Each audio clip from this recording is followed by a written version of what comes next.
I mean, our husbands are exactly Hmm. who God made them to be. Yes. Some are quiet, some are loud, some Hmm. you know, are reserved, some are outgoing. I mean, just they all have different personalities, just like we have different Hmm. personalities. And so just learning to love them for who God made them to be. Yeah. And, And we're both just like we have to imperfect do with our people. kids. Yes. Sure. Yes. Yeah. Yeah. And, extending the forgiveness to Hmm. them that we want them to extend to us when we offend them and say things that are hurtful.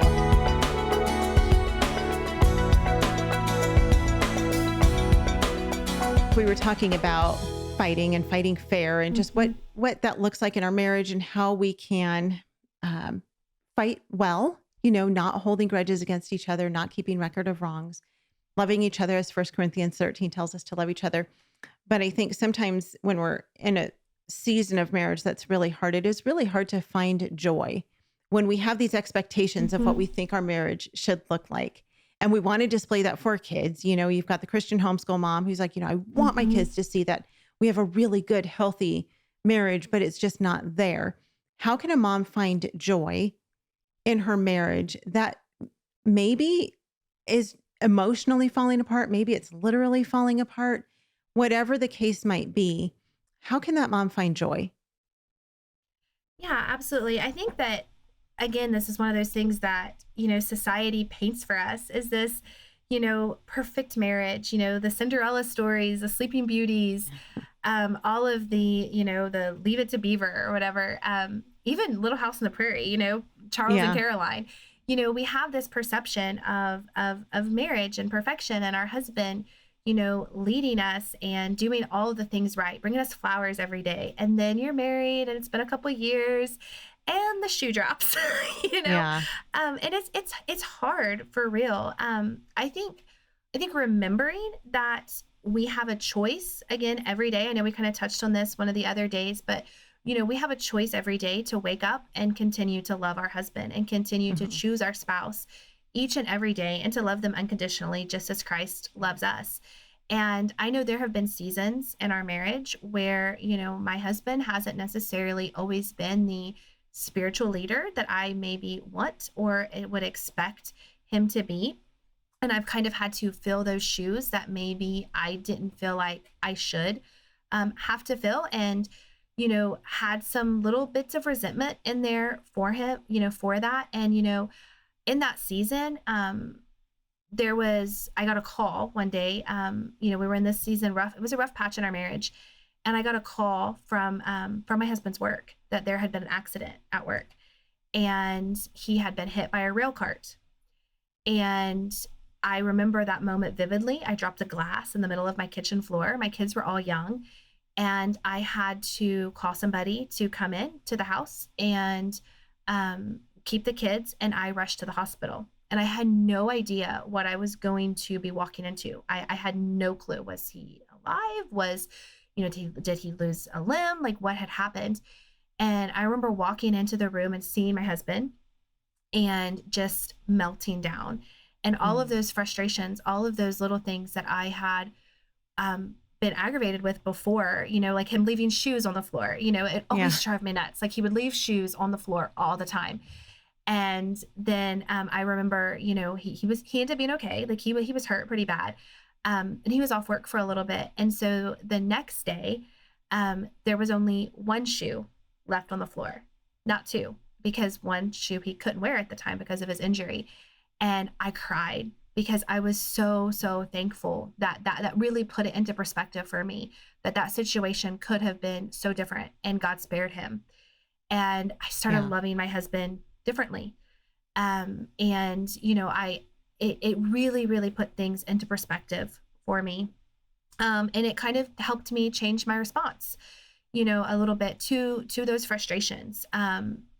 Because I love him and I was so, so thankful that he was still there, with us because things could have been completely different. And I think remembering how quickly things can change, do those imperfections, do those flaws, do they really matter? At the end of the day, do they really matter? My husband might not have led our house the way that I thought he should. He's not a talkative person, but he was still modeling Christ to my kids. in different ways. And it might not have been the way I expected him to, but it was in a way that God had gifted him with. My husband will work every day with his hands. He will go out and build or serve or whatever with his hands. And he might not be the person in front of the church leading or in front of our house leading, but, he's a behind the scenes kind of guy. And I needed to remember that. And I needed to remember those gifts that God had given him, even if they weren't exactly the way that I wanted them to be.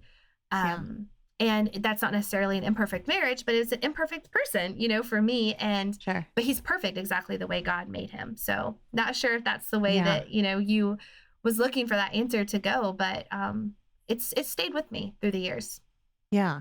Yeah. No, I think that's so important. And what a great reminder that, our husbands are exactly who God made them to be. Yes. Some are quiet, some are loud, some are, are reserved, some are outgoing. They all have different personalities, just like we have different personalities. And so just learning to love them for who God made them to be. And we're both just imperfect like we have to do people. With our kids. Yes. Sure. Yes. Yeah. Yeah. And extending the forgiveness to them that we want them to extend to us when we offend them and say things that are hurtful. And, we're sinful human beings. I wish I could say that I was always nice and patient and kind and I did all things perfectly, but it's just not the reality. I desire that. But I know that I have a husband who desires that as well. He Amen. wants to love his family well, and he does. He loves us very well. But again, that enemy just creeps in and wants us to believe, he's not good enough. You can do better. You can do better than this. You can have a happier marriage. You can have a happier family. Your kids deserve better. And that's just a lie from the enemy. Have you seen, I'm sure, and I think we've talked about this before. I don't recommend a lot of movies on this podcast because I think most movies are terrible. But have you seen Fireproof? Yes, with Kirk Cameron? Absolutely. Yep. So that is such a good movie. Yeah, The Love Dare. It's such a good movie for those who maybe are, whether you're struggling or not, but especially if you're struggling in your marriage, watch that movie because it's just a movie. It's not a real story about a real couple, but I think some of the ideas in that movie really are important of just learning to love them unconditionally without expecting anything in return. Yeah. And actually fun fact about that, and another time that we were going through a rough patch in our marriage, my husband was at a job that thankfully he was around lots of Christians, and his boss actually gave him the book, The Love Dare. Oh, and wow. My husband started kind of going through that book, and The Love Dare is from that movie, from the Fireproof movie. And he started going through that without me realizing that. Oh, wow. And it was beautiful, and we've been married 20 years. And, I can say there's been a few times that we've had really rough, low patches, but God has always come through and has always just reminded us in one way or the other by putting people in our lives, putting books in our lives, putting circumstances like that horrible accident at my husband's work to just wake us up to the joy of marriage and to remind us just to trust God in each and everything that we do. So I'm so glad you brought that Fireproof movie up because there's actually a book that goes along with that. And it's a wonderful, wonderful movie and book. Yeah. Yeah. We'll link those in the show notes. And you talk about trusting God, Proverbs 3:5, trust in the Lord with all your heart and lean not on your own understanding. Trusting the Lord to get us through this life, to get us through marriage, to get us through parenting. He'll help us through it. It's not going to look pretty always. It's not always going to be easy. It's going to be hard. It's going to take hard work and intention. But God is good and he is a faithful God. And when we are obedient to him, not when everyone else in the family is obedient, but when we ourselves are obedient to what he's called us to do and who he's called us to be as women, as followers of Christ, he's going to get us through it. He's going to see us through the hard times. Homeschool Insights is sponsored by CTC Math. If you're looking for a great online math program, visit ctcmath.com and try it for free. For more great homeschool inspiration and resources, listen to the Schoolhouse Rocked podcast every Monday, Wednesday, and Thursday.